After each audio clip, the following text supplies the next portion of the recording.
लाभार्थी ज्या लाडक्या बहिणीच्या आहेत त्यांना प्राप्त होईल। 2.5 लाखाच्या संदर्भात जी चर्चा सुरू आहे, 2.5 लाखाच्या आतल्या कुठल्या 2.5 लाख? 2.5 लाखाचं ज्यांचं उत्पादन आहे अशा महिलांनाच भेटणारी योजना, असं काही सुरू आहे का?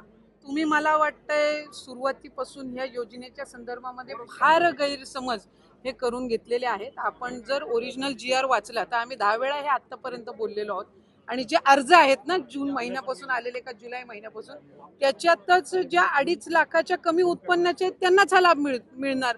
म्हणजे हे काही नव्याने काढलेलं नाहीये। मला वाटतं तुम्हाला माहितीचा अभाव त्याच्यामध्ये असावा म्हणून हा आपण गैरसमज करण्याचा प्रयत्न करत असाल। 2.5 लाखाच्या कमी उत्पन्न असणाऱ्या महिलांना सुरुवातीपासून या योजनेचा जर आपण ओरिजिनल GR वाचलं तर आपल्याला लक्षात येईल।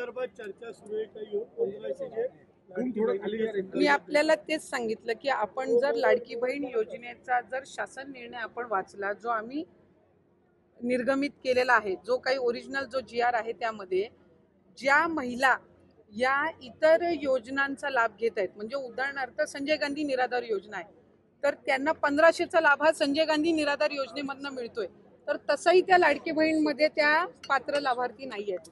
ज्या महिला या नमो शेतकरी योजनेतनं लाभ घेत आहेत त्यांना 1000 रुपये नमो शेतकरीतून मिळत आहेत। किमान 1500चा लाभ हा शासनाच्या योजनांमधून त्यांना मिळावा हा दृष्टिकोन आहे। त्याच्यामुळे 1000 रुपये त्यांना नमो शेतकरी मधून मिळत आहेत आणि 500 त्यांना लाडकी बहीण मधून मिळतात।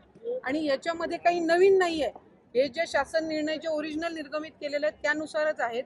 फक्त कुठं ना कुठं तरी विरोधक असतील किंवा काही विविध जे काही आर्टिकल्स असे आले की मग सगळ्यांना असं वाटतं की हे काही नव्याने केलेलं आहे।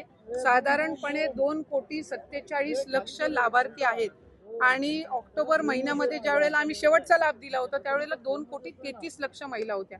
त्याच्यामुळे कुठेही कुचराई ही योजना राबवताना होत नाहीये आणि ज्या पात्र महिला आहेत त्यांना लाभ हा व्यवस्थित पद्धतीनं सुरू आहे।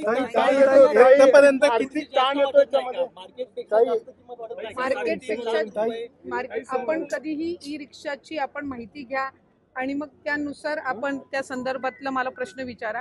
आम्ही जी काही प्रचलित आहे त्यात जास्तीत जास्त, आणि याच्यामध्ये आपण सबसिडी देत आहोत त्यांना जी शासनाच्या वतीने आहे, त्याच्यामध्ये कर्ज आहे, त्याचबरोबर केंद्राची सबसिडी सुद्धा आपण त्याच्यामध्ये घेतलेली आहे। त्याच्यामुळे महिलांना साधारणपणे फक्त 12,000 का 12,500 इतकीच त्यांना भरावी लागणार आहे। म्हणजे जी 10% आहे त्याच्यात ही 25,000 आपण सबसिडी जी आहे ती केंद्राची जी योजना आहे त्याच्यातून आपण घेतलेली आहे। आणि महिलांना अधिकाधिक, आणि महिला 8च तास ही रिक्षा चालवणार आहेत दिवसातून, याही गोष्टीचं आपण लक्षात घ्या। आणि आपण एखादी ज्या वेळेला वाहन उपलब्ध करून देतो त्यावेळेला त्याची क्वालिटी, त्याचं पुढचं मेंटेनन्स, त्यांची ट्रेनिंग, ह्या सगळ्या गोष्टी, चार्जिंग मशीन्स पण आपण त्यांना उपलब्ध करून देत आहोत। त्यामुळे परिपूर्ण असं हे जे ई रिक्षा आहे हे आपण लाभार्थ्यांना देत आहोत। 2.5 लाख महिलांची चौकशी होणार आहे का?